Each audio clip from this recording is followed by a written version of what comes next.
Hello, everybody! If it's Wednesday, it's Warhammer, and that must mean it's time for another episode of Warhammer Weekly. Joining me, as always, is, well, let's face it, he's the wizard to my barbarian. What's up, Tom? Hello, friends. That's going to tie in a moment. We're also joined by perhaps the best member of the party, which is the elf. You're a man of many talents. You've got all the different talents there, which is why you always have the elf, and that's Brent from Goobertown Hobbies. What's up, buddy? Hello. It's a great intro. Thank you. Good to be Absolutely. here, friends.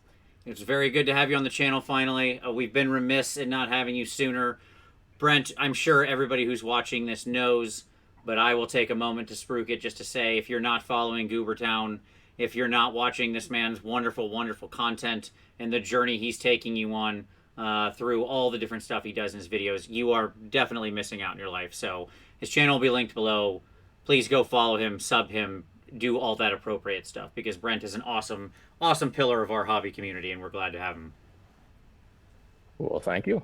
Glad to be here. Absolutely.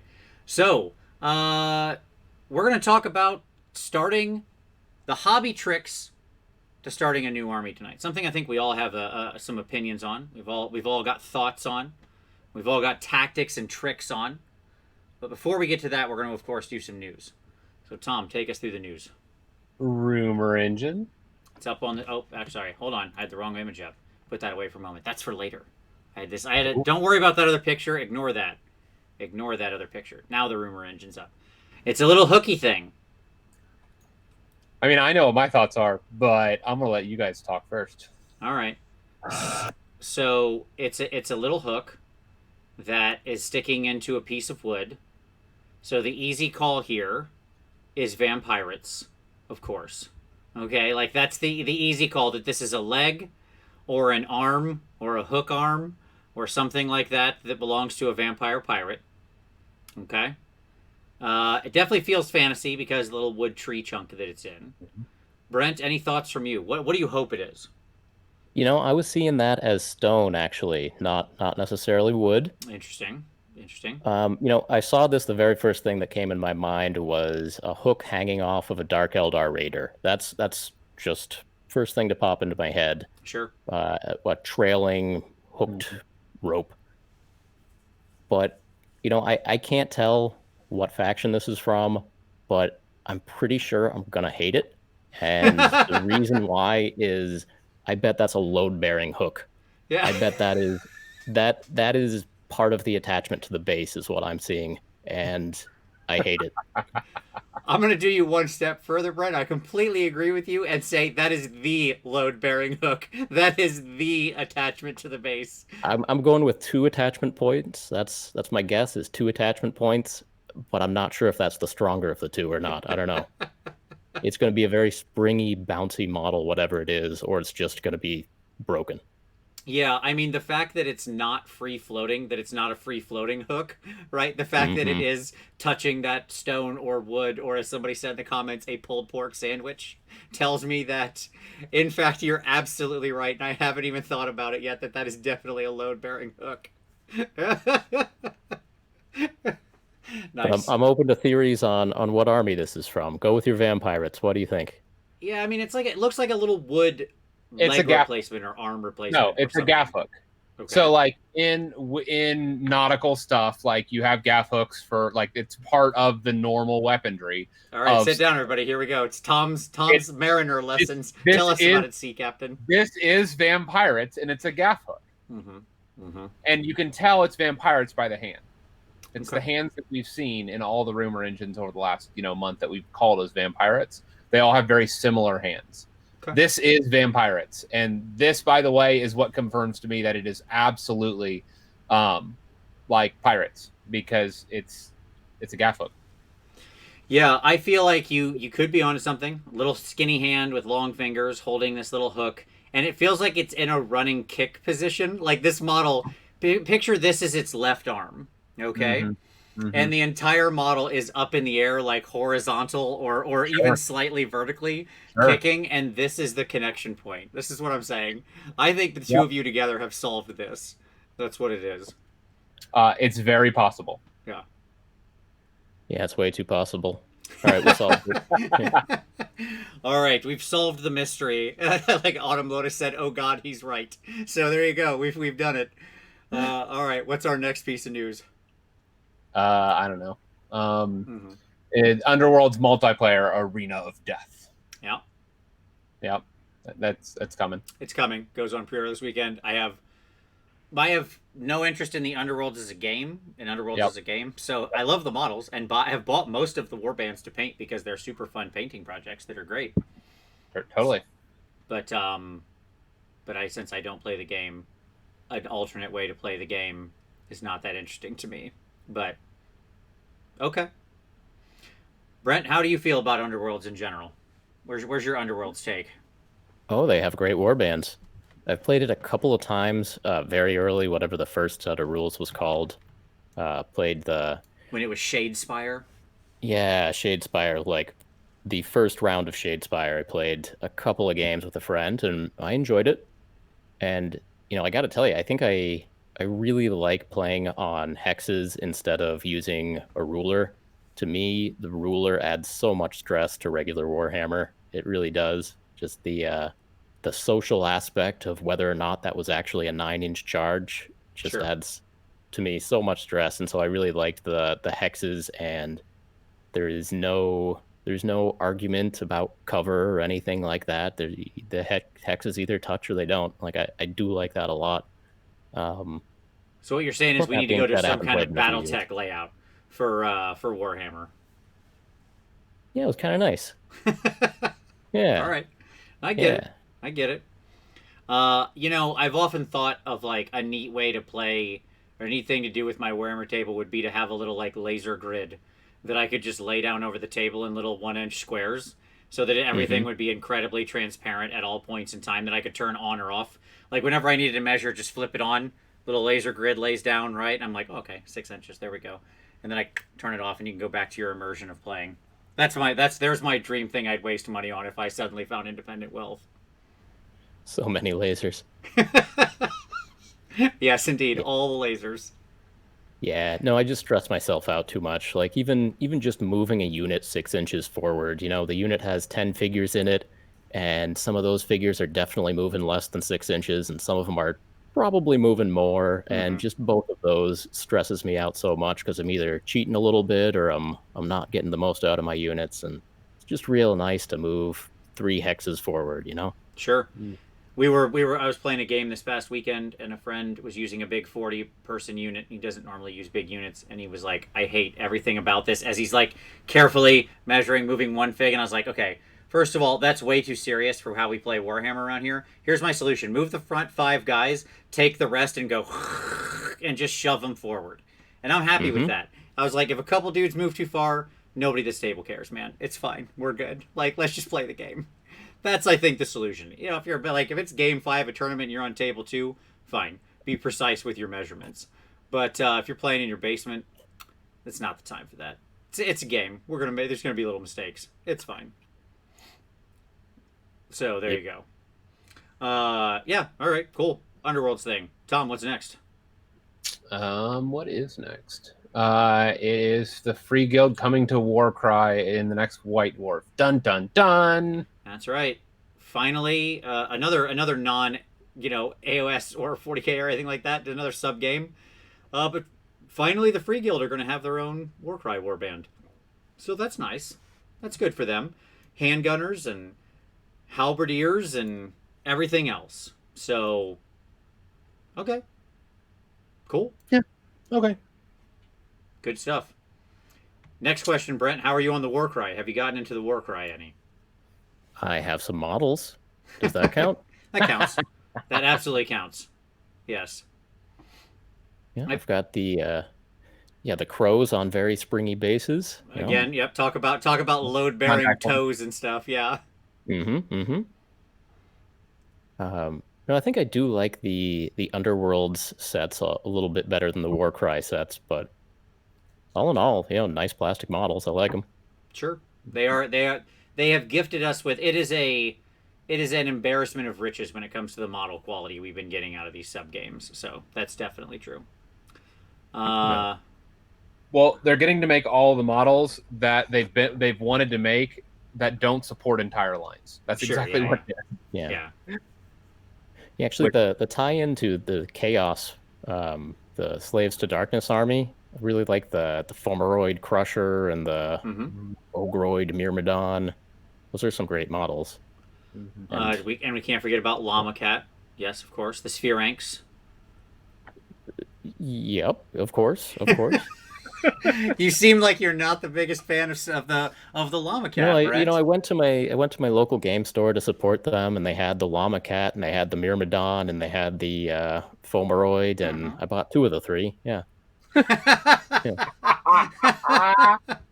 There it is. We'll leave which one you didn't purchase as a complete mystery, so that way, yes, no one will know which one is actually the one you don't like. That's fine. Yeah, Uh, yeah, yeah. Maybe someday. Maybe someday. There you go. It's funny because I noticed your cat come into frame, and I don't own cats or like cats, but that llama cat, I love. It's like my favorite thing. So there you go. Life's funny like that. Like maybe it's because I'm not allergic to the little plastic thing, as opposed to Right. the real ones. That probably makes a difference. All right. Then of course our last piece of news, tangentially related to all this, but the best news, the biggest news. We have confirmation that HeroQuest is on its way back. That's right. That's right. Who is Avalon excited? Hill. This guy. So I'm gonna go on a little bit of a story here, folks. It's story Yep. time. Here we go. I told this to Brent, so he's gonna have to listen to this a second time. But I was talking before we were on the air. So before the show, I got sucked down a trademark research void as the original publisher of HeroQuest was Milton Bradley. Milton Bradley is not Hasbro. Okay. And was Milton Bradley in conjunction with Games Workshop. Technically, Games Workshop owned the patent the entire time. So I went and researched like when they held the patents, when were they live, when did they go dead. Games Workshop seemed to have abandoned the patent for reasons I don't know because they don't list that kind of stuff in the records. Of sometime around between 94 and 99, depending on which version you're talking about. There are currently 3 active patent holders for anything HeroQuest related. Okay, one being Hasbro, who has the board game rights. One Right. being Moon Publishing LLC, who has the rights to role-playing games under HeroQuest. They're the people who made RuneQuest and who have also have a in Glorantha and who also have a product called HeroQuest, and they've held it as well. They hold it in conjunction with Hasbro. And then there is another company out of Florida that's name eludes me at the moment, but they hold the rights for a thing called HeroQuest Legacies. So, anyway, as of right now, somehow the trademark passed to Hasbro. Hasbro gave it to Avalon Hill, which they've pulled out from under Wizards of the Coast and made its own separate imprint. And now, at noon Eastern, on September 22nd, we're going to see what this new form takes. The initial images looked very much like the Return of the Witch Lord. No, it's not. They confirmed it's a board game. I know. I'm teasing. Yes. So I'm Yes. very excited. It was my start. HeroQuest was followed swiftly by Battlemasters. So that's what got me in. Yes. Absolutely. They did confirm this was a board game, by the way. And actually, it's a board game because they don't actually hold the trademark rights to digital games. Interestingly. So they could not publish a digital game. Trademarks are very specific. When you file a trademark, you have to file trademarks for like every specific thing you want to hold that trademark in regards to. For example, as it stands right now, I could probably make a line of mouse pads or pens like that say HeroQuest on the side, and that would probably be legal because they don't hold the rights to those specific things. I know that sounds insane, but if you go look at the old HeroQuest patents that Games Workshop used to hold, look at any of Games Workshop's patents, they go deep. They're like board games, role-playing games, video games, this. If we project it on the moon, if somebody makes a pen, if somebody makes a t-shirt, all productions, digital, media, like they let nothing escape. They have a very aggressive trademarking policy. But Hasbro did not. So anyway, it's a board game. There you go. It's a board game. When they say it's a board game, does that include Warhammer style games, tabletop games? It can. Yes, is the answer, but I have no idea what it's going to be. Now, Brent, did you ever play Hero Quest? Were you a Hero Quest man? Was that an intro for you at any point, young Brent? I never did. That may have been a little bit before me. So I'm excited for everyone else who's excited. That's cool. There might be some nice minis in there. We'll see. Yes, this is like all of us old men being like, "Oh, back in my day." Well, the real question is do they have furniture? Sure. That's the question. And by the way, the doors. Yeah. I do as well. I have my original copy of Battlemasters, and actually, it's what I introduced my children to for wargaming when they were 6, and they got it, and it was a blast. And I got them into Warhammer through Battlemasters. Yeah. I guess you reminded me that I'm excited for the Bard to make a new video about this. That's going to be exciting. Get him out of retirement for, once in 2020, maybe 2021. Absolutely. Like that has to happen. That's a slam dunk video from him. The like Polygon article that was announcing the Hero Quest thing and being like, hey, look here, Avalon Hill is doing this, even had his video embedded in their news article, because I mean it's that emblematic at this point, right? Yeah. Yeah. So I mean, no part of that surprises me. That they would, or that I hope that he does get a new video for that out, like a pseudo review in his style, right? That would be great. Perfect. All right, so that's the news. There you go. Who currently holds this? Let's take a look. You got me onto something new, Tom. Well, Hasbro does still have a live trademark for parlor games, is what it's called, is how they've decided to classify this, for Battlemasters. There are 2 live trademarks? Yes, there are. They also hold one for downloadable game software for use with computers, communication devices, and mobile telephones, and various other assorted, like, everything you write when you're doing video games, which is a big long list of stuff on all platforms. So Hasbro still has the Battlemasters rights as well, my friend. That is still a live, active trademark. So at any point in time... they can't use, like, Altdorf and everything else that the game actually used, can they? I don't know. They hold the rights to the game and probably everything that was contained within its original printing. Sitting under the trademark is a list of more detailed information you don't have on USPTO. So sure. Anyway, there were actual call outs to both Hero Quest and Battlemasters took place in the Warhammer world. Yes. Right. Absolutely. I mean, Sigmar was in the game, for goodness sakes, in Hero Quest. So, there you go. He is your barbarian, in fact. Indeed. All right. So, well, you had to get that hammer somehow. It was probably somewhere from the Lich King or something, The Witch King, sorry. All right. That's kind of the end of the news. There you go. Okay. Well, let's talk about some pick of the week, gentlemen. Brent, what would you like to share with everybody? All right. So I'll share a Twitch stream that I started watching maybe in the last month or so. And so it's 2 dorks, 1 brush. That's numeral 2 dorks, numeral 1 brush. And it's a Twitch stream of a lovely Australian man who paints minis and uses a lot of bright colors and has some fun fades and transitions, and it's real pleasant to sit in the stream there. It's also got an Instagram of the same name, 2 dorks, 1 brush. And yeah, it's just always nice when get a Twitch stream that just every time it's on the list, I feel the urge to maybe click on it. So that's one for me. Nice. I like it. Tommy, what do you want to share? So, friend of the show, Heywo Twitch, Joe, man, he put out a video 3 weeks ago on all the AOS armies in 16 minutes. We're doing intro stuff, hobby starting, new army stuff. No. And it's a summary of all the AOS armies in 16 minutes. And some of the comedy, some of the composition is just his summary of the Ideneth Deepkin could not be more perfect. It's just beautiful. And so that's all I want to say. So you should go watch it. It has 100,000 views already or something just outlandish. and it's worth watching. There you go. No, it's a banger. He made a good one there, no doubt about it. It is a solid video for sure.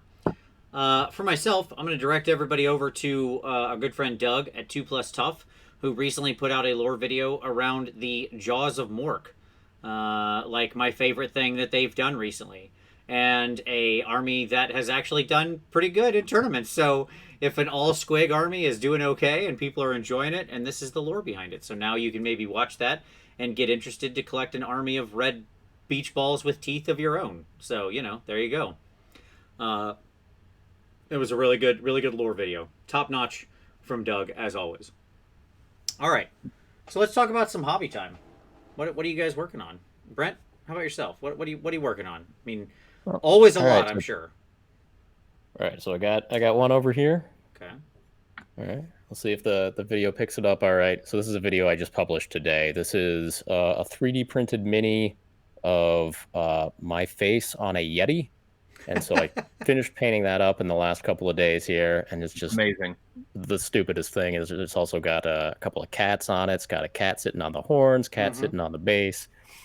And yeah, I know today we're supposed to be talking about how to get an army put together, but it seems that most of my projects end up being just stupid little side things, like 3D printing a Yeti with my face on it and painting that. I mean, how do you say no to that? Right. I mean, you can't. Right. Yeah. That's a running joke in my life is, I've got a couple of friends here locally who really want to play a game against me, and they have fully painted armies, and they see the videos I put out. They see where my hobby time is going. They see that I'm not, painting a unit of orcs or slaves to darkness or anything like that. They see that I just painted a Yeti of myself. They see that I got another one that's I just started. This is 3D print from the Combat Wheelchair series. Yep. So this is the rogue with the almost like revolver of throwing knives on her wheel there. It's fantastic. And under her leg she has the chest of drawers, which you just know are full with forgery kits and lock picks and all that stuff. So I'm working on a lot of 3D printed projects at the moment. There's nothing wrong with that at all. I get it. I have found myself down much a similar rabbit hole, honestly, recently. And in the world we live in, where it's often hard to even be able to play a game, and certainly you're not going to the store or anything like that, those little side projects end up calling, right? Those end up being very attractive. So I get it. I'm not going to shame you at all. You're hobbying. There's nothing wrong with that whatsoever. Well, thank you. Right on. Having fun. Yeah. So the COVID is supposedly the chance to get armies painted, but it's also means for a lot of us games are a little bit further down the road. So there's also more time to procrastinate in there and do other stuff. So all comes with the flow. Right? Yep, that's exactly right. Yeah, exactly. This is I'm going to learn another language and, do 12 things and really improve my life. Or I'll get to the bottom of Netflix and watch every true crime documentary series that they have. One of the two things. Expanse, Cobra Kai. Mm-hmm. Yeah, just keep cranking through them. Absolutely. I did just finish up Cobra Kai the other day. That was really good. I like that show. That was amazing. All right. There you go. Yeah. All right. Tom, what have you been working on, Tom? Well, I sold a bunch of things this week. You did, including my 3D printer. That happened. Sure. So I'm just, I'm doing a house cleaning, and so like everything's got to go that I'm not using, and I want to use my 3D printer. So I'll get back into the hobby someday, but just now's not the season. The 3D printing hobby, you mean? Yes. But I got a tree partially painted. Yeah, that's right. I saw that you had actually painted something earlier today, and I was so excited. Like Tom painted something. I primed 5 others of these, and I'm working on the base coat on this one. Vince is right. Like, terrain is my happy place. Mm-hmm. Like, I'm just painting little trees, like literally painting little trees. And yeah. It's nothing wrong with that. I'm glad to hear you're painting something, Tom. The fact that you've got some kind of brush, having some kind of paint, and getting somewhere near a model is a great day. There you go. All the underleaves base coated. Nice. Still working on the top. It's all right. That's progress. That's progress. It's the first time I've touched a model in 4 months. Tom, all I'm saying is if you want to be a TO in like 2 years, right? Nope. I got rid of my printer. Like that went out the door when I got rid of my printer. Well, we're going to need you to probably get a new one because I'm going to need you to TO in a couple of years for reasons I'll discuss some other time. You're the one that didn't want me to do it. I've changed my mind. Thanks. But it'll be like 2023. So just you need to start planning now. So get that terrain painted. It's an investment in your future self. Future Tom will thank you for this time you've spent. That's all I'm saying. As will current Tom. As your stress melts away. All right, so here we go. My hobby time this week. Sure, here we go. Where did I put that? There it is. Now I'll bring the picture back up. So I rebased all my Skaven. Well, almost all my Skaven. There's one annoying unit over here that I miscounted and ran out of 25 mil bases on. So they're still on squares. And then there's a couple like Giselles right here and 2 other weapon teams. I ran out of 65 by 35 or whatever they are, the weird little oval bases, because I mean I normally keep a back stock of a ton of all sorts of bases, but I had already used a bunch of the cavalry bases when I had gone through and made my pistoliers, my custom pistoliers for my Whirlwind's Edge. So I was out and only able to do a few of those, but for the most part 10,000 points of Skaven rebased. I set them all up on my table marching to war here. So that was fun. There you go. So there's that. And then I also finished up the Duchess from Miniac when I was there visiting him. He gave me one of those, and I finished that up. I'll share that out later on this week. And I've started on another big giant model that I can't talk about right now, but I'll talk about it in the future. There you go. So many hobby projects. There you go. That's all. So it's busy around here. It's busy. It's a good week. Yeah. It is a good week. Yes, absolutely. I was so happy to get these boys rebased, and I even got to play a game with them this last weekend. So that was wonderful, and they won on their new bases. I credit the new bases, definitely. That's what brought the victory in. So, but the other thing that made me laugh about doing this army is how much more of this army I need. Like I said, I have 10,000 points of Skaven. And there's still so many holes when I look at the army. I'm like, there's so many things I don't have enough of. Like, I only have 10 Night Runners and 10 Gutter Runners. And that's mainly because the Eshin units are all crap in the game and more or less always have been crap in the game. And it makes me really sad because I want sweet Ninja Rats. And some part of me is like, if I start painting them, they'll actually release new ones. I only have like 10 giant rats painted and based, even though I have another 40 how that works. Somewhere, just sitting in a bits box. There's just like stuff that I'm like, wow, I don't have enough of this. It's Eshin really is the thing. I mean, I have plenty of most of the other stuff. Like I've maxed out my Doom Wheels, 3 Warp Lightning Cannons, 2 Screaming Bells. I've got that covered. 150 Clan Rats, so I feel like I'm in a good place. But whatever. Anyway, that was my week. It was a productive week. All right. So, gentlemen, that's the old army I finished. And now that that's done, it's time for me to start thinking about a new army. All right? So that's what we're going to talk about today. So let me ask you this question. Let's start here. What are the things that you think about, okay, that make you want to get a new army or force or whatever in any game? Again, this is sort of agnostic, right? Mm-hmm. What is it that draws you to it? Is it purely the aesthetics? Do you read a book? Do you read a piece of lore? Do you see them in a battle report? Like, Brent, what is it that draws you to say, I want to get some of that stuff? Purely aesthetic. Purely aesthetic. Right on. Yep, 100%. Okay. Absolutely.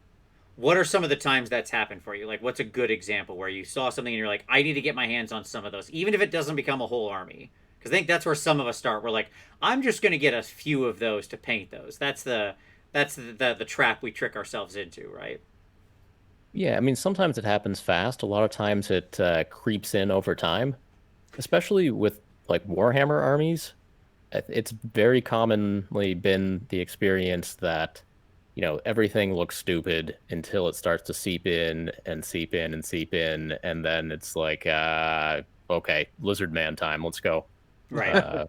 Actually, that's one of the ones that happened very quickly. Like, obviously, that's awesome. Obviously, Seraphon lizard mans are awesome, but yeah, for a lot of the armies, yeah, it's just kind of over time, like it wear away on you, and then just one day, like it goes from not being that cool to being pretty cool, and then you make some purchases. But Sort of the dam breaks, the cracks yeah, slowly erode. Right on. yeah, By the by, you mentioned Seraphon. If you all haven't watched Brent's video about his, like, I think it was called like my biggest painting breakthrough or something like that, is the one where you showed the Seraphon shields, the Saurus yeah, shields. It's yeah. a That's the really clickbait I really used good for that. video. Oh, thanks. And it just like I want everyone to watch that, because the way that you break down like blending and creating contrast in this easy way is just so simple and so effective. And I look at that and I'm like, everybody could do that, and it makes the army look so good, like in how that's done there. So just a shout out. It's one of my favorite videos you've ever done. So there you go. Hey, thanks.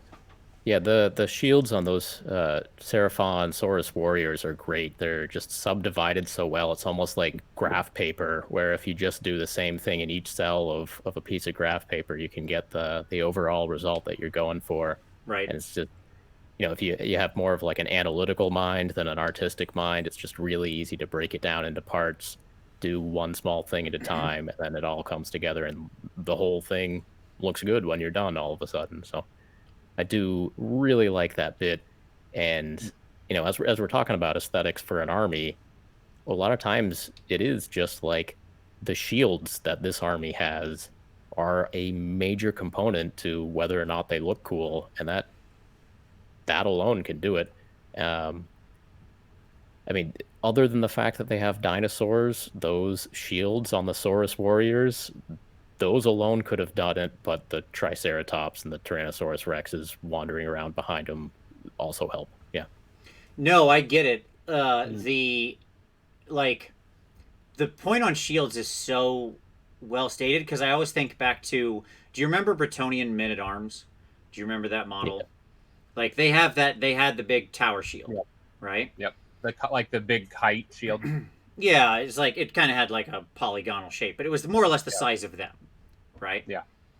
Mm-hmm. And to me, it's one of my favorite shields that GW has ever made, because it was big and it was flat and it didn't have a lot of extra embossment or detail on it. So you could just picture it to be whatever you wanted, right? You could put whatever logo on there. It was real easy to just do like little water slide decals on if you wanted, right? If that's your thing. Like there was just a ton of options. And by the way, the Bretts had so many good water slide decals at the same time. Like that was a glorious time for amazing water slides.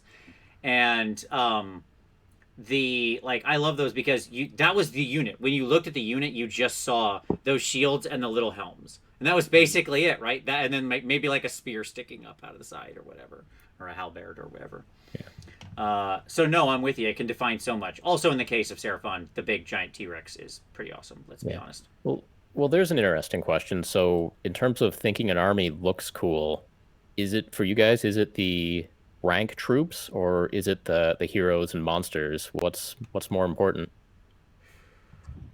That is a really good question. For me, I like it has to like it's like a constellation of things. And I've talked about this before. Like it has to, for me, it has to have like all of the units have to be compelling in some way. Okay. That's one point of the triangle. Another point is that I need to have a take on it, right? Like, so I have to have something when I look at it that like I see the army as uniquely mine in whatever I'm kind of concepting, right? And so I just don't, in general, want to just produce another copy of whatever type of army. And then the final one of that triangle for me is that like the rules have to be good. And so to kind of answer your question, Brent, I have to, like, all of the troops have to be compelling in some way. I have to be interested in them to some degree. Yeah. And if I'm not, then like it's just a non-starter. Yeah, I guess there are the times when like a single unit just seems really dumb or whatever, and it's almost, I don't know if veto is the right word, but if just one weak link in that chain, I understand that. If I mean, I think it's also a lot to do with the army itself. Like, let's say if you look at an army like Cities of Sigmar that's so big or something, or even Skaven like we saw on screen earlier, you know, you could hate individual models in that army and it wouldn't impact your ability to collect or love that army at all, because there's something like 50 different units in that army, right? So if you don't like 3 of them, right, who cares? Just don't play with those 3. You've got all the options in the world. Yep. If you don't like the dwarves in cities, as I don't, I still have a cities army. I hate dwarves. I love my cities army because it's dwarfless. I erased them. You don't exist in my city. Right. You just do counts as models. That's fine. Right. But if it's something that's sort of emblematic, absolutely core to the army itself, to me it's like all of the flagship components have to hit for me. So one of the reasons I love Slaanesh so much is because I legitimately love the Daemonettes, just your sort of basic run-of-the-mill, you know, demon of Slaanesh. I think Daemonettes are beautiful models. I really do. And I normally hate painting hordes of stuff, but I painted through 70 of those without batting an eyelash and had incredible fun doing it. At the same time, the Keeper of Secrets is probably the best model they've made in a decade, right? And I love that monster to no end. So, like, that's why it's a perfect hit for me, right? It's a bullseye. Everything was perfect. No conversion necessary. Absolute win. So I think it's like, I think it's a question of not just how many, but the intensity. You know what I mean? There has to be enough kits that I think are cool, and something has to just hit my soul in a way that I can't really define. I mean, it's always hard to define aesthetics, right? But make me go, I need to own this. I must own this thing. Like, I looked at all the new Necrons for 40K, and I went, oh, those are really cool models. I like those. And I own 0 of them, right? Or basically. Right. Because they were like a 6 on the intensity scale. It wasn't enough. I didn't love them enough, right? So I think that's what it would break it down to be. But that's a great question. Yeah. It's why all my Saurus are the 5th edition Saurus in my Seraphon army, because the old hunched muscular Saurus are so much better to me than the little weedy baby Saurus that come in the new Seraphon. They look like they're underfed. They're so skinny. They need to bulk up, hit the gym, start pushing some plates. All right, Tom. What about you, man? What defines, like, what makes you want to start an army?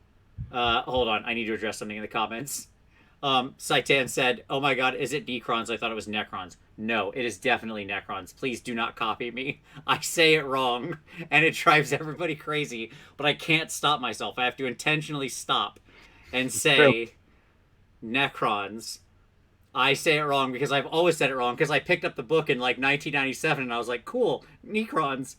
And that's just what it is. And I'm not changing it after 23 years, folks. So I'm sorry. Here we are. Please continue, Tom. I don't even know where I was going with that. What makes you want to pick up a new army? I mean, again, it's my constellation. It's my 3 points. Like, the real heart of it, though, is that I can love the models. I can love the rules, but unless, like, it grabs me, like, with my own, like, kind of unique creative take, I'm just uninterested in it, right? Like, so what has really grabbed me with the dwarves was when the combination between, like, I kind of like some of the Fire Slayer stuff, I kind of like the KO stuff, and I was like, pirate dwarf, long drawn slayers reimagined, done. Like, I'm in. That's what grabbed me, right? And that's what, like, it allowed me to make it my own. or my spider focused like goblin army, or my like all of those have their own kind of take. The fact that my night haunt isn't just like, it's from a distance it looks like stereotypical night haunt, right? It's like neon green and whites, and they're just ghosty boys in sheets, and it's fine. But when you actually get in close, you actually see that like everything's been converted over with dark elf bits. And that there's an actual story going on in the midst of my night hunt. And so for me, it's like, I have to have a take that I love and that's original. And if I don't have that, like, I don't care how good the army is, I'm just not going to buy it. Or I'm not going to do it. Okay. Or I'll buy it and it'll sit on a shelf until I just never get my kind of muse. Like, I never get my key idea. And then I'm like, okay, well, I'll just get rid of it. Yeah, I think for me, I'm more closer to Brent, but I'd say with an extra caveat that everything I said before, but I also have to be able to picture myself painting it. So not only do the aesthetics have to hit, but I have to go, I could see myself painting that and enjoying it. Right? So even if I think it looks cool, but it feels like it would be a nightmare to paint, I'm like, I mean, you painted a lot of those. It's going to be a pass. Sure. I mean, every army has a little bit of that in it. Tzeentch being a great example, where I really liked Tzeentch, but then those freaking Zangor models of all stripes and varieties that are overloaded beyond reason with detail, that I wanted to kill myself, partway through doing the 6 Skyfires, but we push on. We push through. But yeah, like, I think that it has to be something I think, okay, that would be pleasurable to paint, right? By however I define that. I don't know that I ever really care much about the lore, to be honest. I know some people really love the lore and the story of the thing. I don't know that ever resonates with me, because I always just make up my own story, right? My armies are always, I just feel like I'm just going to make up whatever story I like, My orcs are mercenaries that are good friends with Dwarven KO, because that's who takes them around on boats to help them go fight people.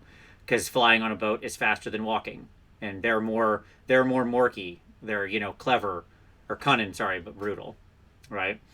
And so I always just have my own thoughts to it. I don't really adhere. I like to know the lore, but I don't feel like it has to guide my own creation. I think maybe that's why I hate Space Marines so much. Because I just feel like I'm on rails with them, because there's a very specific place where everything must be painted at all points of time. The right knee is for this marking, the left knee is for this marking, the right shoulder is for this, the left shoulder is for that. Period. These are where things go. And it's like, oh geez. Well, that feels like I'm not about that life. So there you go. Yeah. Yeah, I started listening to the Horus Heresy so that maybe someday I'd be able to know which chapter I'm supposed to paint, but I'm 20 books in and I still have no idea, and it's a slog. The answer during the Horus Heresy or during the modern time, if you have to paint a Space Marine, is and will always be anything fist related, preferably Imperial, but I can accept Crimson. That is always the answer. I know it is your answer, yeah, and you do a good job of it. All right, yeah. So let's get into the tips and the tricks here. I want to get into the nitty gritty, because I think this is the intimidating part. So you've cottoned on to some army. How do you go about actually sitting down and going from 0 models to an army of models? Are you the type of person who just goes out and you buy everything all at once? Like, you see this on Twitter all the time, right? Somebody's like, here's my thing I just picked up at the game store, and it's like an entire 2K army in the boxes. Yeah. Or are you a one kit at a time person? Brent, where do you fall in that whole thing? I've normally actually started used eBay, Craigslist, that kind of thing. And I've had a couple of big hits in my life where I have kind of the start of a collection of a lot of things right now, actually. But yeah, normally I've started with used. But other than that, no, I would not start by buying a huge pile.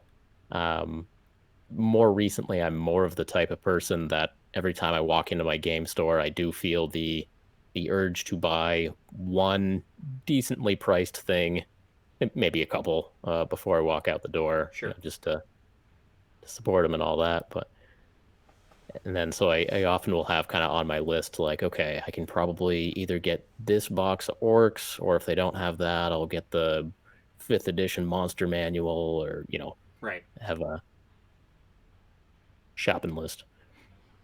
No, I agree. I think that first of all, totally agree on the secondhand thing. I didn't mention it, but it's well said. That's actually, I think, a great way to kind of get going, especially if the army has secondhand models already available, because it can just people are often selling off like parts of collections, and it's just a good way to start to usually get it cheap. You can then always fill it out with new kits later, and that's fine, or other secondhand finds. But it's usually a cheaper way. And if you don't end up liking it, okay, right? You nothing huge ventured. You just hunt around for the people who are getting rid of some portion of an army or something. So no, I like that a lot. That's a good call. Tom? Yeah. Oh, go ahead, Brent. I was just gonna say I tend to go through a lot of test models, or at least partially paint up a lot of test models, or do the first couple of rounds with an airbrush or something like that. And in those cases, I really like having kind of sacrificial secondhand models that maybe been beat up a lot or whatever. And so that's almost like a necessary part of my process, is to have the sacrificial ones. I definitely want to talk about test models. We're going to circle back to that because I want to get into I want to get in deep on that discussion, absolutely, because I think that that's something a lot of people aren't doing that will make their life so much better. Tom, how are you attacking this? How often are you buying the whole army? How often are you buying just individual kits? Or secondhand or whatever? What's your strat? I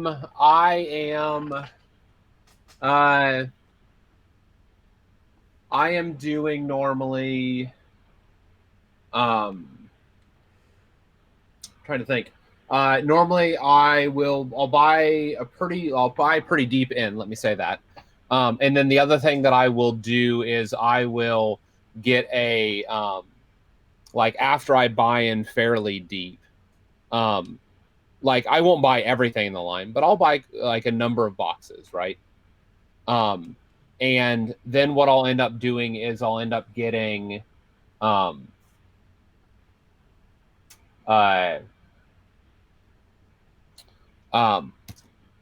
words are hard. Like, I had an early morning this morning, sorry. Sure, you're right. I'll buy models, and then I'll normally do like a test model just to do proof of concept, and then from there I'll kind of like go into the assembling, like you go into a major assembly phase? Yes. Yep. Okay, got it. So I think for the most part I'm a little bit at a time person. Because here's the thing for me, and I think that either way can be valid. I think the right answer is you have to know yourself. Also, I think it matters if this is like your first army or your 7th army, right? And what you're in for.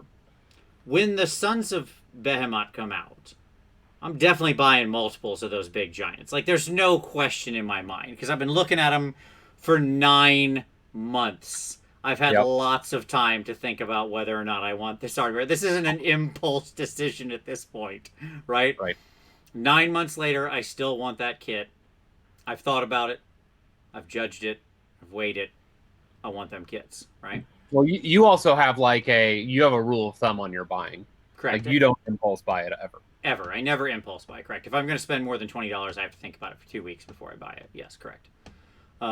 Which means I do the same thing you do, Brent, when I go over to the game store, but mine is usually like, so if I don't walk in there with a purpose, then it means I'll pick up some paints or something like that, right? Because I can get away under my your $20 under my $20 limit, yes. But so when it comes to an army, if there's a bunch of boxes sitting there on my shelf, it just feels like the sword of Damocles just hanging over my head, right? I don't know why. Yeah, exactly. Like I have no such situation like that. Um, I keep some extra stuff on hand for classes or projects that I might work on. I keep a bunch of knights around because I'll paint knights to for once a year for a big project for competition and stuff. So I keep a couple extra knights around that I've gotten as gifts or whatever. But for the most part, I don't have any extra stuff. I have the only thing I keep around is historical stuff that you can't get a hold of anymore. So like if I picked up some limited edition, Games Day model or something like that, or an old Sigvald the Magnificent, I keep that stuff, right? I might not want to paint it, but it's historical. I can't get it easily anymore. I'm not going to get rid of it, right? It's not commonly available. Like I have a box of Bretonnian Grail Knights and a box of Bretonnian Questing Knights. I have no intention to paint those anytime soon, but I'm not getting rid of them. As I've said before on a show, those are I'm like Smaug. I'm sitting on my treasure with those. I want to roll around in them. But yeah, for me, I can't have a lot of kits because every time I walk into my office and sit down, they stare at me. And they're like, "Why aren't we painted yet? Why aren't we painted yet?" You are out of your mind. And it makes me want to rush through what I'm doing, which I don't want to do. Right? When all that I have to get to is the end of this box and there's nothing else, then I'm done and I can order the next thing or go pick up the next thing or whatever. Maybe I'll get 2 kits at a time. One kit to work on, one kit to wait next in the line. And then as I get to the end of that, I'll get the next 2 or something like that. But that's, again, it's just because I'm such a crazy person when it comes to hearing my models talk to me. Living the dream. That's good on you. Yeah. I'm not sure if I'll ever get to that point again, but one can hope. One can try. If it's not a source of agita for you, then I don't think it matters. It's fine. Live your hobby life and whatever your best hobby life is. But I would say it's important to know, like, if you're like me and when you have a bunch of stuff, you then feel like you got to rush to get it all painted, you're doing a disservice to yourself, is what I'm saying, right? Because these things are supposed to be actually fun to paint. Like we're supposed to have a good time when we're painting them and not feel like we're in some kind of imaginary race with no one where we're just surging for the finish line and killing ourselves. So I think if you can do that and be relaxed with it all on your shelf, cool, that's fine. But if you're like me and you can't, then break it up, right? And that's the easy way to go. So it also helps that that I've been collecting this crap for 23 years. So I have just like a whole room, a little mini room of old stuff, just old things in various states of decay and paint. Yep. And those are all just legacy things that if I wanted to, sure, I could get something out and do something with, but they're not actually part of the project or something I ever intend to paint. They're just things that have been collected through 23 years of wargaming and some people being like, I'm not playing with this anymore. Here, you take this. I'm people who got out of the hobby and gifted whatever little remnants they have and broken parts of old half-finished ideas from 2002. That kind of stuff. So, all right. Let's talk about them test models. I want to get into it. Brent, break down your test model strategy. What do you pick as your test model? Are you picking the corest of core simple troop? How many of them are you doing? Like how are you attacking this?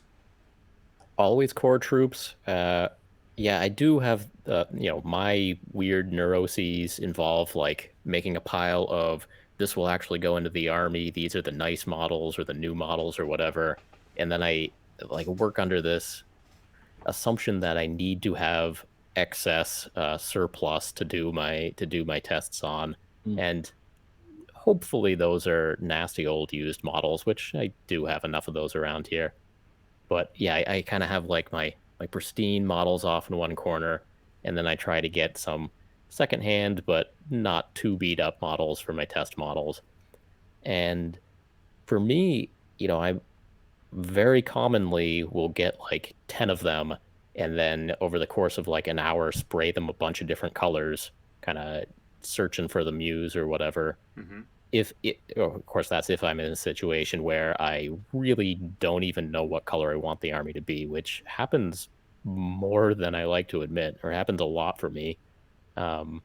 I am often in the situation where I want to make an army that's different from everybody else's. So, that means I can't just put ultramarine blue down and go from there. That means, Right. if I have an army of lizards, it's not going to be that same aqua color plus whatever else. And Yeah, the it means Sotek that, green / whatever. Yeah, exactly. yeah, it means that they could be any of the other colors of the rainbow, which opens up a lot of creative space, but is stressful in its own way, Um, so one of the things I have on the shelf behind me here are a bunch of cake pans, and that's where I store my half-finished models.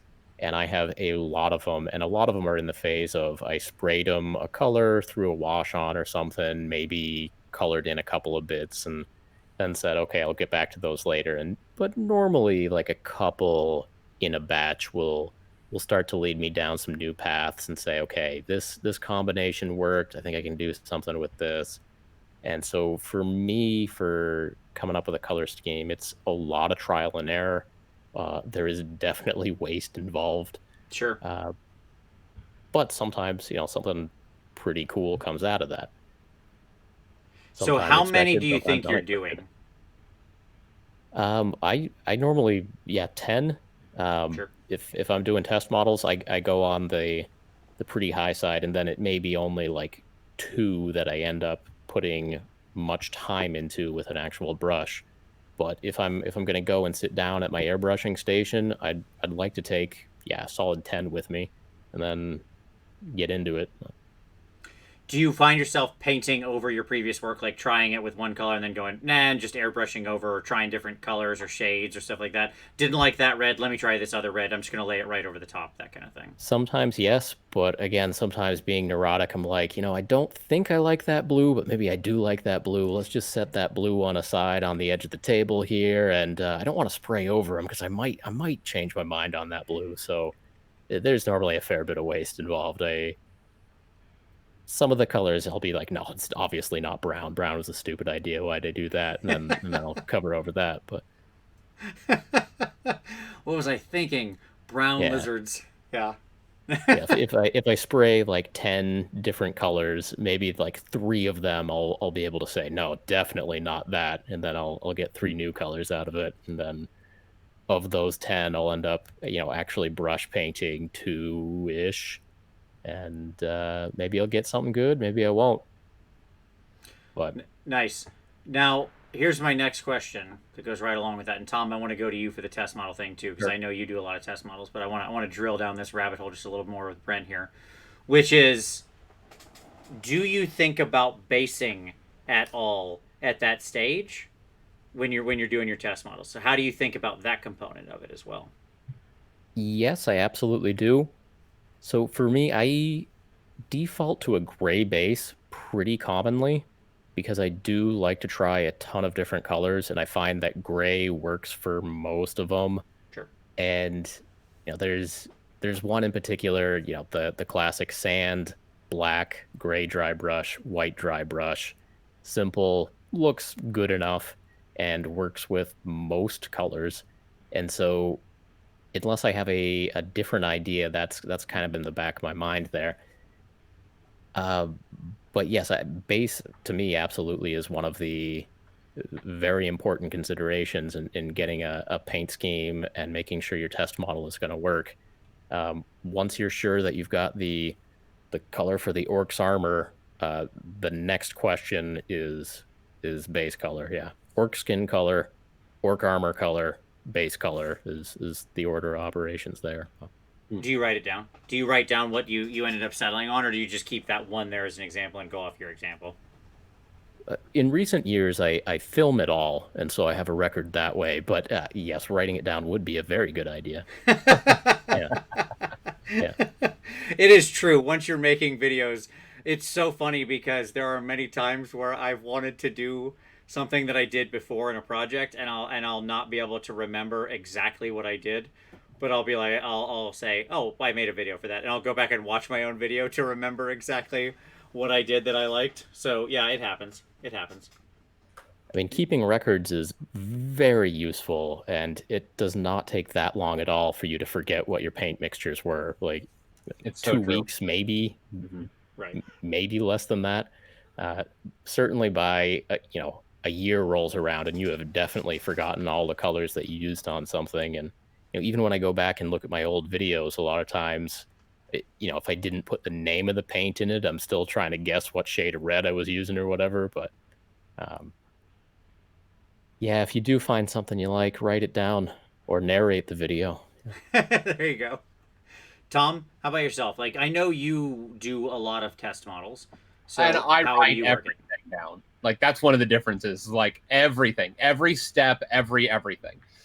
Like, I have a journal that is my painting journal, and it's literally like every project I've done for the last 5 years, everything, all of it. And so I do all of it. Like, I write all of it down.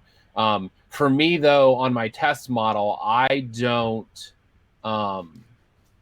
It is not as regimented. Does that make sense? And what I mean by that is it is not as how do I want to say this? I am not like, I get an idea of what I want to do. I get a really good idea, and then I just do that thing ahead of time. And like, I just figure out what I want to do, and then I just do it, and I don't like go back and like repaint anything, like none of that. So you Like, are you saying you spend a lot more time in the concepting phase and then Yes. execute one out? Make sure Yes. you like your idea. Yes. So in other words, you're saying, okay, you're sitting there thinking in your head, let me try this, and it's more of a pass-fail situation, right? Right. If you try it and it doesn't work, okay, you bin it, start over, back to step one, reconcept phase, right? Yep. But if it does work, great, we go on. Right. And so like I start from the beginning, like with a pretty clear idea of where I want to go with it. Mm-hmm. And so there's not a lot of like guessing, right? So yeah, I mean, that's my process. That's not everybody's process. Sure. So here's a question I have. There are a lot of digital tools now for doing test models, right? There's online free versions of a Photoshop-esque like software. There are wireframe, black and white images of a lot of very popular models that you can grab and simply paint in. You could even just take a picture of the model and knock it into a 2D image and then create your own sort of wireframe, right? Do you or have you ever used, like a digital way of trying to paint to see what you like versus doing it in physical reality? And do you find it any different? Yeah. Okay. Yep. So I'll do a couple different examples of that. A couple of times in videos I have done where I've painted a lot of the model and then I couldn't decide what color one bit should be. And so in that case, I put it in, I use PowerPoint just because I know how to use that program and I can draw stuff fairly easy in PowerPoint. But, I put a picture in PowerPoint, and the video I released today, I was trying different belt colors. I had this Yeti. He has a belt and a loincloth. I knew what color I wanted the fur and the skin and everything to be. And then I got down to the one piece of clothing on him, and I could not decide what color that should be. And so just real quick little shape overlay in PowerPoint, and just cycled through a ton of colors really fast. And, the single piece of clothing that he's wearing, even though it's a small surface area, makes a big difference on the model. Right. And I chose green was the answer. And, a while back I did a project where I was doing a large Amazonian woman, and I couldn't decide what color I wanted her irises to be. And so again, just an issue of making a couple of circles in whatever drawing program you want to use and just flipping through some different colors. And then you can make the pupils go side to side and do some fun stuff there too, for just for giggles. But so for having like a mostly painted model and then you can't decide what color to make the eyes, like that's a fairly simple thing to do. And you really do get the idea of what it's going to look like even if your computer drawing is really bad, you can still basically get the idea. Right. And I have done some work with, completely unpainted models, less so. Another thing I'll bring up is computer games, like the old Dawn of War game, especially with all of the expansions Oh to the yeah, first sure, Dawn of sure. War game. It was normally like one troop and one vehicle. They would have the, 2003 computer rendering of, and you could flip through primary, secondary, color, weapon color. I think there were like 3 or 4 different colors you could flip through on that. And not that you could paint everything exactly the way you wanted, but you could definitely go through it and get the juices flowing and get some ideas. Yeah. Yeah, I those think it's a character really powerful creation tool. engines are a really interesting thought. I think about stuff like the Warhammer Age of Reckoning character creator for getting ideas, or the Dawn of War, or even like City of Heroes, stuff like that, just for funny character sprites and combinations and colors and things you could do. Yeah, that's an interesting angle. I will say though, for me, something about it isn't as, I don't know if it lands as much as what I guess I would say. Something about even just doing a quick rough test model with real paint feels different, like you get a better idea of it, of what it's actually going to feel like, than you do when it's a 2D thing on the screen. Well, part of it's that jar of paint makes a pretty big difference in terms of what kind of effect you can get on it, and what it's going to look like when it dries and everything. So I think there definitely is something to that. In my case, when I do like to explore every color of the rainbow, that takes a long time when you're trying it with real paint. Once I get it narrowed down to, okay, I'm doing green, then it makes sense to actually, get out my 10 different shades of green I have around here somewhere and start to get down to it that way. But um I'm actually, trying to do more of the computer modeling thing, especially because I do like to experiment with so many different colors that just zeroing in at least on like a quadrant of the color wheel, Right. to start off with. Um, and there have been, several YouTube videos recently. Uh, One from a small channel, Ali McAllister, has uh, a really good tutorial using freeware similar to, I don't know if it's like Photoshop or not, but freeware Probably like combined with GIMP or something like taking, that. Yeah, sure. yeah, combined with using, a black and white picture of the actual model. Mm-hmm. So you kind of get like the pre-shading in the value sketch from a black and white picture of the model, and then you do, a translucent overlay of the different color blocks, and you actually get some pretty nice looking digital art fairly quickly if you know what you're doing. And then the ability to just fly through all of the different colors and do a lot of brainstorming. So I think it's a really powerful tool.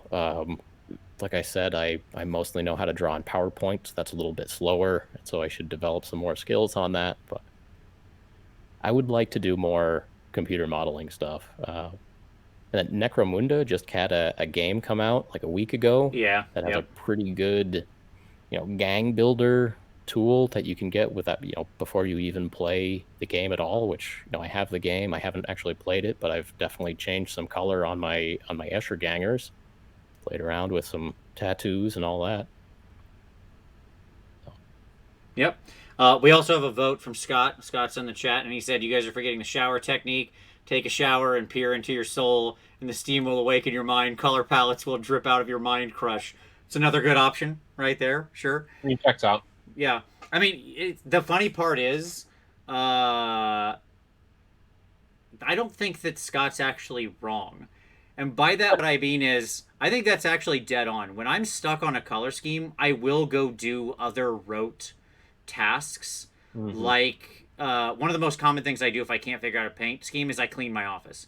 Like, I'll vacuum, I'll put, make sure all the paint's put away, I'll clean all my brushes, right? To go, like, do the thorough cleaning I shouldn't otherwise do, break down my airbrush and give it a clean. Just anything that's sort of standard, repetitive, manual tasks. and the whole or whatever, right? Walk the dog, pick your thing, and somewhere that like that frees up some part of your mind to just actually solve the mystery, because it never leaves. I'm always like thinking, what if I did this? What if I did this? You know, it's kind of just bouncing around back there, right? And I would say a lot of the times the breakthroughs I have will be right before I'm laying down to go to bed at night, in those last few minutes before you fall asleep. In which case, if you do have one of those, wake up and put a note in your phone. Don't be like I do and just be like, I'll remember that in the morning. You won't. You'll remember that you had an idea. You will not remember the idea. So you gotta write it down. But yeah, I think there is a good lesson there. Is if you're absolutely stuck, go do something else. Right? It actually will unblock your brain there. All right, cool. Tom, any other thoughts you've got on sort of hobbying out, planning out the initial scheme, the initial paint? I'm surprised that you've not mentioned this, because this was always like your go-to, your step one of any like army creation. Like, Google is your friend. Mm-hmm. Like, go Google that army. Yep. Just Google and go look and see what's out there. The Finding Forrester technique is what we call that. Yeah. Absolutely. No, you're 100% right. Like what you like, what you don't like. Like, sometimes people will like call out areas of models that weren't called out in the original like stock paint scheme and make it like way more compelling. A good example is like Kurnoth Hunters. With the way that Kurnoth Hunters are constructed, like, there's actually some really interesting areas that you can call out on the Kurnoth Hunters that aren't just wood. Like, you can just do the wood, but you don't have to.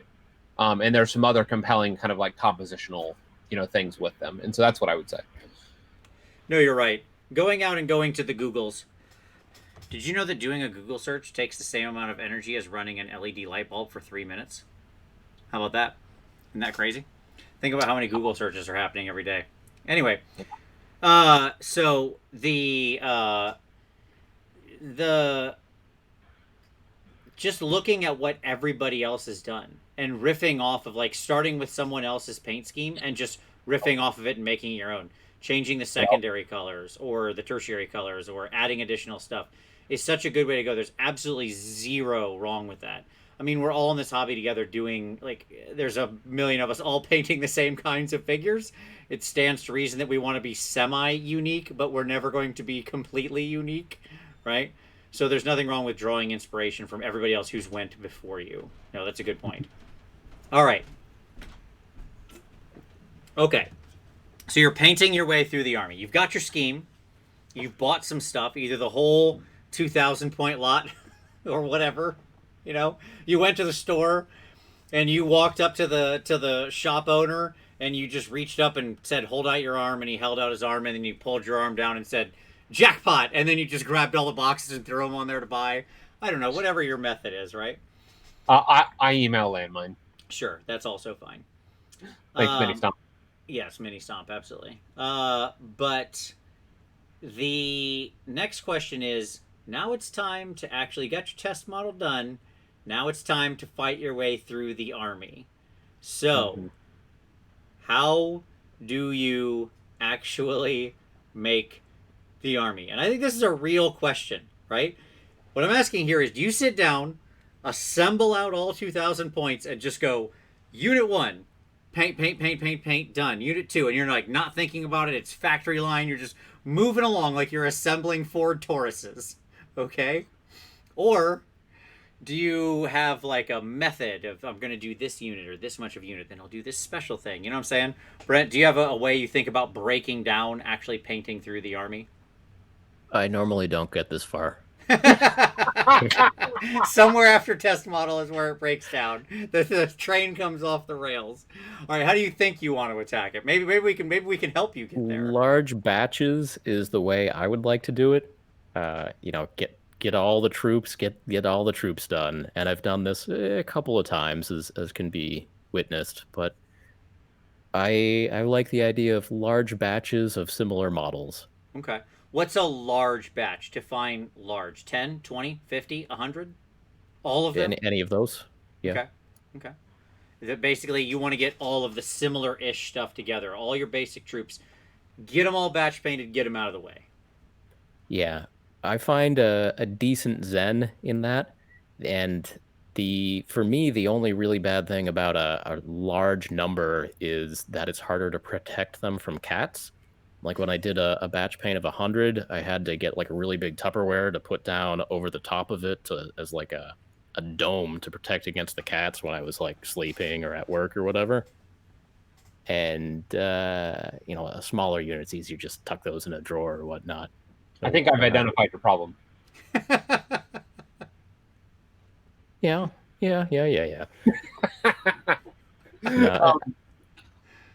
Amazing. Yeah, I throw on an audiobook or whatever, and I'm good just to go completely mindless and paint, and whether it's one color on 50 minis or 5 colors on 10 minis, similar. All right. Okay. Tom, what about you? I designed a list.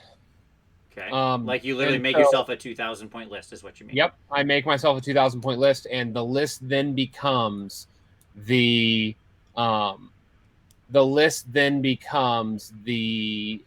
target. Okay. All right. So the list becomes the strategic design direction. Does that make sense? Yeah, I understand. So now you know it sets the universe of what you're going to paint, but that still raises the question of how, right? Do you just not care? Anything is fine? And then what I'll do is once I do that, I will often do the big units first. Okay. Or I'll do a big unit and then I'll do a smaller unit and then a big unit and a smaller unit and I'll alternate back and forth. Mm-hmm. And I normally save the toys. Like I learned this from you of saving the big flashy things until the very end. Okay. Yep. So your characters, your monsters. Yep, the characters, the monsters, all that fun stuff that I want to kind of lavish some extra time on, I save that to the end. Because if I'm in crunch time, that stuff will get done quickly, and if I'm not in crunch time, then there's no then I can lavish attention on there. Okay, got it. So this is a place where I have a very specific way that I do this. I am very fiddly, fastidious, ubiquitous. I don't know. Pick your word. I'm very set in my ways on this. And as I mentioned, I don't generally have the whole army, right? Which means I'm not assembling everything. Now, again, I have the luxury of this because I have enough painted armies. I'm not trying to get my first army.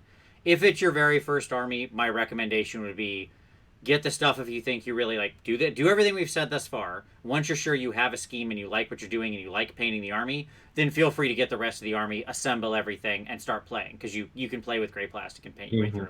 And there's zero shame in that.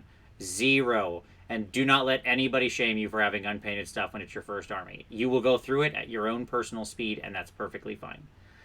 Now, if it's your 12th army, and your 12th army has been gray plastic, and it's your 5th gray plastic army, and you've been playing it for 4 years, then I will walk behind you at the store, ringing a bell, yelling the word shame.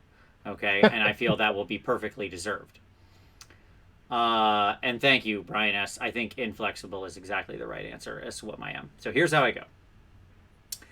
I never assemble a second thing that I'm not working on. I don't want anything assembled I'm not directly working on. Okay? Part of that's because I never paint anything on the base. Nothing ever gets painted on a base. Everything is always separate from its base. Its base is done completely separately, and then at the end you put the two together. This is, again, my tactic. Your mileage may vary. I paint through, other than my 24-hour videos where I was working with wholly assembled armies because I had to paint the whole freaking army in 24 hours. So, I had to break it for those. But with my normal armies, I assemble one thing, or maybe two things. This thing and the thing I want to do next. And that's it. And I paint the one thing, beginning to done, set that to the side, put it on its base, finished on its finished base, get the next thing, do that. Then I take a break by assembling the next one or two kits.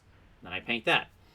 And just as you said, Tom, yes, I am the classic pleasure delayer, a true follower of Slaanesh. And you've got to delay the pleasure in your army. which means you've got to start with the pain. You got to get deep into the pain. So that means you got to start with all those core troops, start with the numbers. But I will say, I've gone away from what you mentioned, Brent, of like doing 50 or 100 or kind of all of them at once, because what I found is it just sapped all the will to paint right out of you when you've got that many and when you're repeating steps that many times. So even when I repainted my Daemonettes, for example, I did 30 at a time. 30, and then finished off with the final 10 as like a little cherry reward to myself on top. And that's probably the biggest number of models I would do. I wouldn't push it more than that. In most of the armies that I put together, I'll do, like when I did all my Pistoliers for my Tempest army, 5 at a time. I knew I needed 15, but I did 5 at a time. And when I got those 5 done, it feels like you get to a celebration point quicker, because you got to get to that dopamine hit. That's the key. That's what keeps you going, right? Mm-hmm. You got to get to that. You got to get them neurons firing in your brain, those chemicals rushing that give you that artificial high. And that happens when you reach a milestone. And to me, that's why I keep the units small, because it's like, checkpoint. It's like when you're going around and, you hit that thing. You're like, yes. You feel that reward. And so for the same reason, I stopped factory line painting, as I think most people do, where you have, let's say 30 models, 20 models, 10 models, doesn't matter, some number of models, and you go, okay, I'm going to do all the blue steps, then I'm going to do all the washes, then I'm going to do, and like, so blue on this one, set him down, blue on the next one, set him down, blue on the next one, set him down, then I wash him, set him down. I stopped doing that, and instead I pick up the one model, okay, whatever I'm doing, and I paint all of the non-metal stuff to completion. Okay? Everything that's non-metallic. Take it all the way to completion. And then when I set him to the side, he looks done. That model looks done, right? And I'm like, mini dopamine hit. Good to go. That model's ready. That's 1, basically, in the tank. Now I'll pick up number 2. I don't know if it's actually more efficient or not. Okay? I've never timed myself doing these 2 methods. I have a suspicion that it's just as fast. If not faster, for the level of detail you achieve, because when you really dig in on the one model, you can wet blend a lot more. You can work because you're working a lot with faster techniques. So I have a sneaky suspicion it's either as fast or faster. But what I will tell you it definitely does is, if you then stop, let's say 10 models in, you don't have 30 models all partially done to 40%. You have 10 models done to basically 100% and 20 models basically not anything. That's still something, right? It's the sort of agile framework of how you of painting models, I suppose. My many years of working agile have infected me.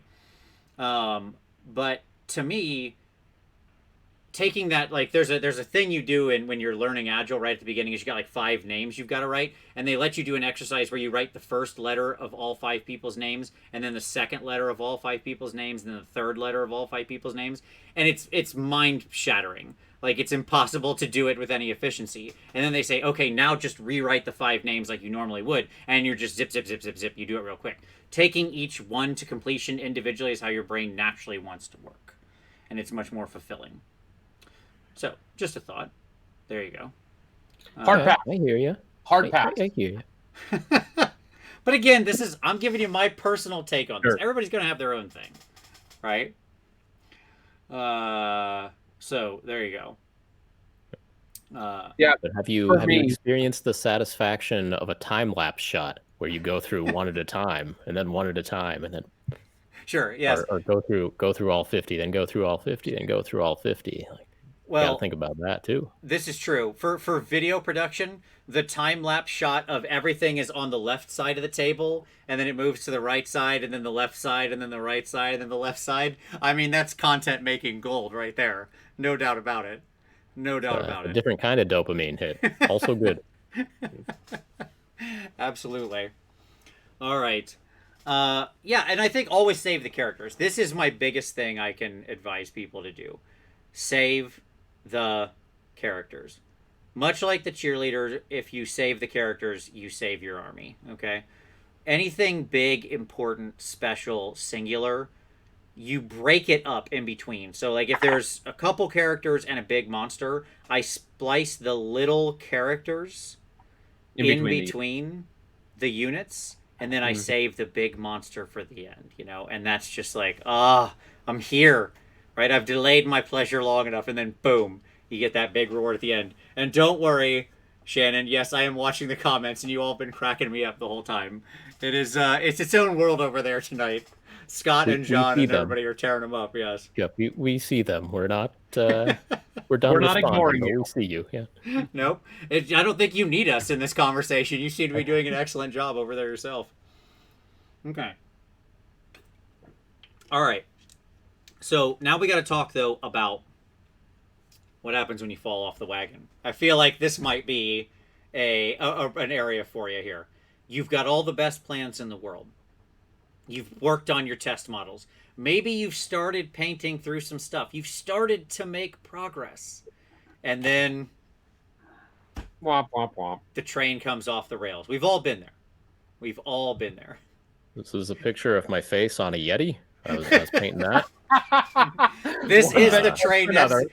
We've had 6 months of COVID for me to paint an army, but I've been painting other things. So I'm sure I have an army somewhere I could be painting. So what do you... The question, how do we get back on the wagon? That's right. Yeah, exactly right. Do you just say, you know what, I wasn't into this, shelve it with no conception of wanting to come back to it, right? Because maybe you just say, hey, I did some work, put that in a Tupperware, put it to the side, and if I ever get if the muse ever grabs me, I shall return. Or do you try to actively attack it and say, you know what, I'm going to go do this other distraction project real quick, then I'll come back? Or do you just go, nope, power through? Well, that's a really good test, actually, is if you do look back at that project in a few months or a year or whatever, and you actually do want to get back to it, that's a really good sign. And, you know, I know that as I've gotten better at painting, you know, some of the projects I've put to the side, I look at them a year later and it's just, nah, that's not how I would paint that anymore. That does not look cool anymore. I really don't even like that color anymore. But, and so some of them, yes, are sitting there rotting on the shelf, and you got to find a more advanced solution of what you're ever going to do with those models. But if you look at your project from a few months back and you still like it, and you get excited about it again, that's a very good sign. That means that army is actually really special to you, and you can really get back into it because you know it's going to stick with you for a while. Right. No, it's a good point. I think about the projects that I have done that with. That the Skaven that I shared earlier, right? So what's important, I'm going to bring them back up on screen here real quick. So this 10,000 points of Skaven, this little unround-based unit over in the left corner, that's the first unit I ever completed in 1997. Literally the first time I ever completed a whole unit. It's the same models, still to this day. I've never gotten rid of them because it means something to me. And I've never repainted them. They are hideous. Okay? Hideous. This is a time before washes, when you made washes by thinning down black ink poorly because I didn't know what the heck I was doing, right? And I painted them in one color of bright green, one color of bright orange, and one color... I'm sure there's no way I can zoom in enough on this photo to see them. Oh, maybe I can. Here, let's zoom over and see if we can see these awful-looking guys. Yeah. Look at that. Enhance. Zoom, enhance. Zoom, enhance, yes. Bright yellow, bright orange, and bright green, and then I just threw a wash of black, thinned down black ink on all of them. That's a winner. That's a winner right there. You know, so there's everything from that to models, and then I kept coming back to this army every time. You know, year after year, I would paint some stuff, and so it's this living history of me painting over and over again of stuff. You know, of watching how things improved. You know, up to some stuff in this army, like where's he at? Here he is. Mr. Back here, my little diorama Skaven who's coming up out of the my Verminlord, who has, you know, the base where the rats are tunneling up from below, and, you know, he ended up going to painting competitions and stuff. So this army has some of the worst painted models I've ever done and some of the best painted models I've ever done, all in one force. But I keep coming back to it, and that's why I know I love it, right? Because it So- always awesome. wins me back over. Yeah, that's great. For me, I don't give myself an option. And what I mean by that is because I like so much of my painting queue is driven by events. Mm-hmm. Like if I don't make deadline, I don't go to an event. Okay. And so the motivation is such that like I can't not get armies done.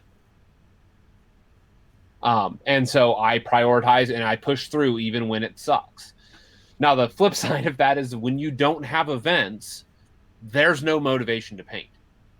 Because the sole motivation, events, that drove list creation and painting 2 lists completely evaporated.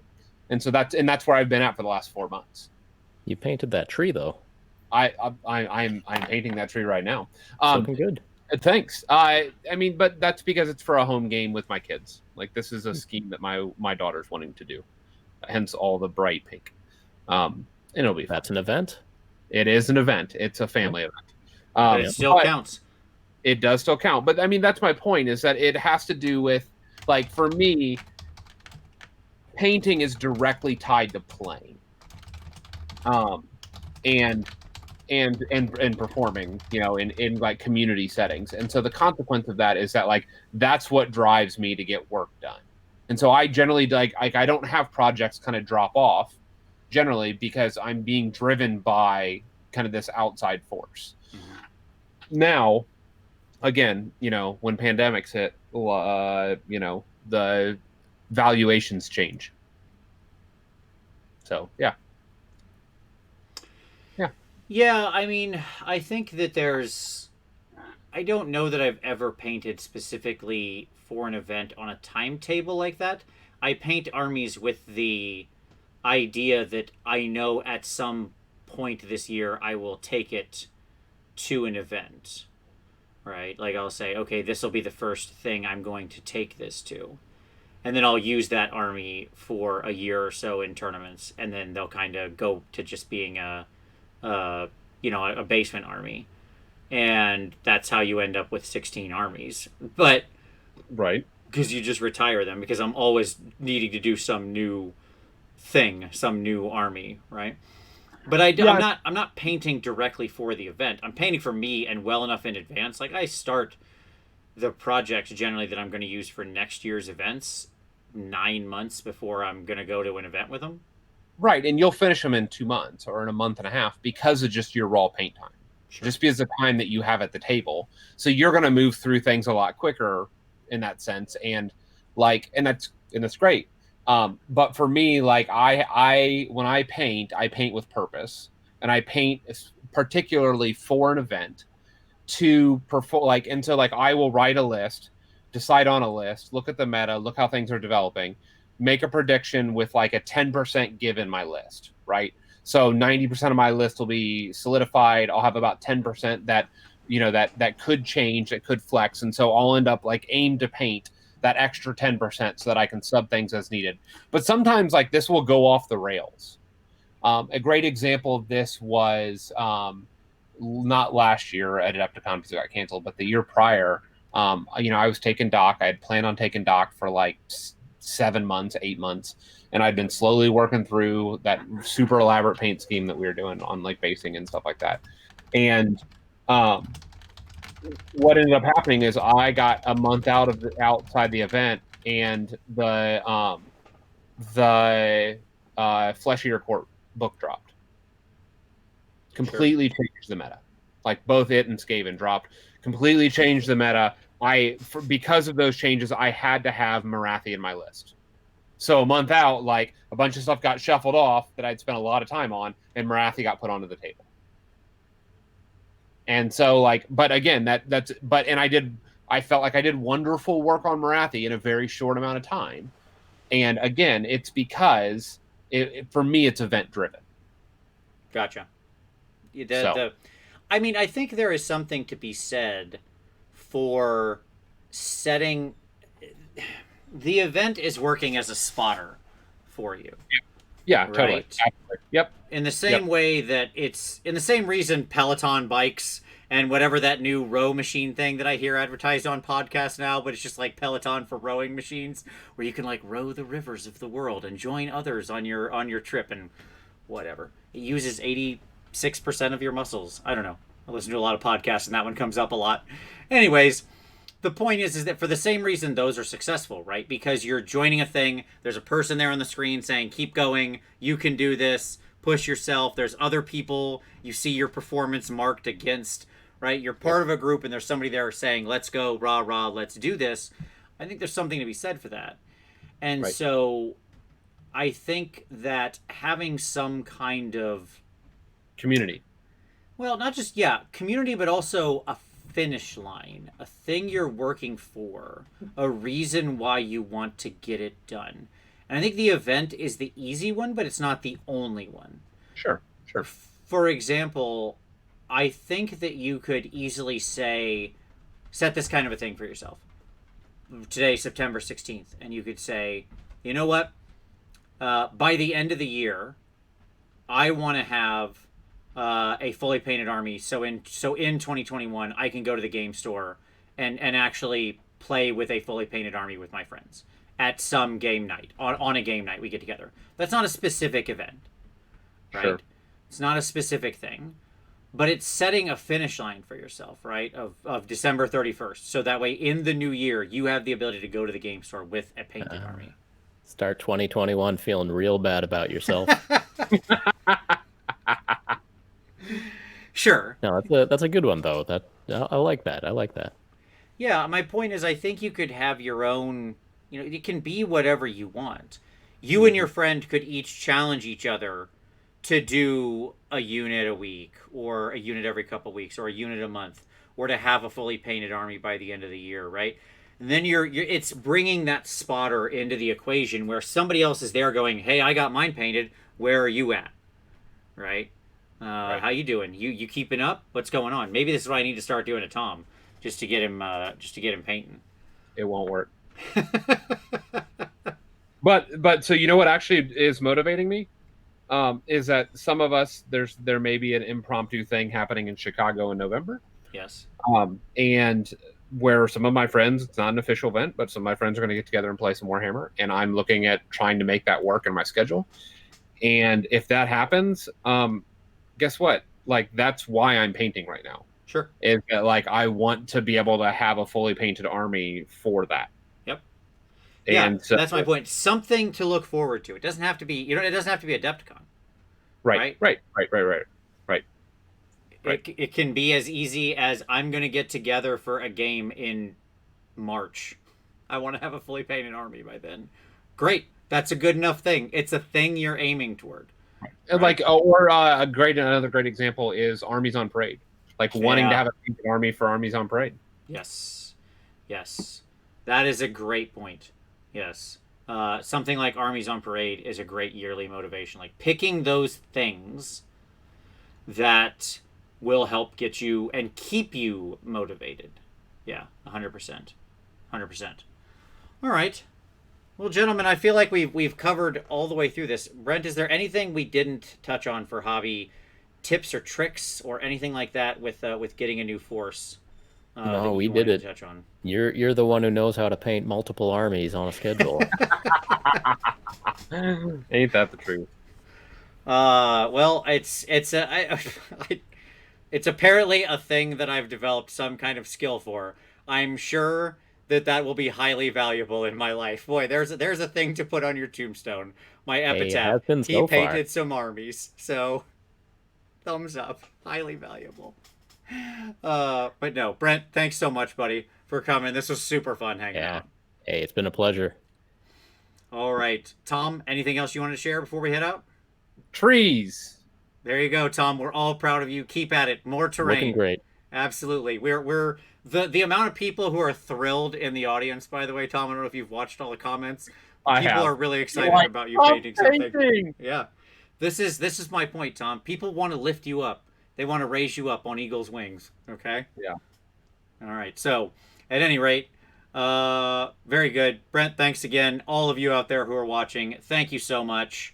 Don't forget to hit that like button before you leave. It's as easy as moving your hand like probably 4 inches with your mouse and clicking one button. It couldn't use less muscles. But certainly do that. It helps other people find the show, and we really appreciate it. But as always, thank you so much for watching, and we'll see you next Wednesday.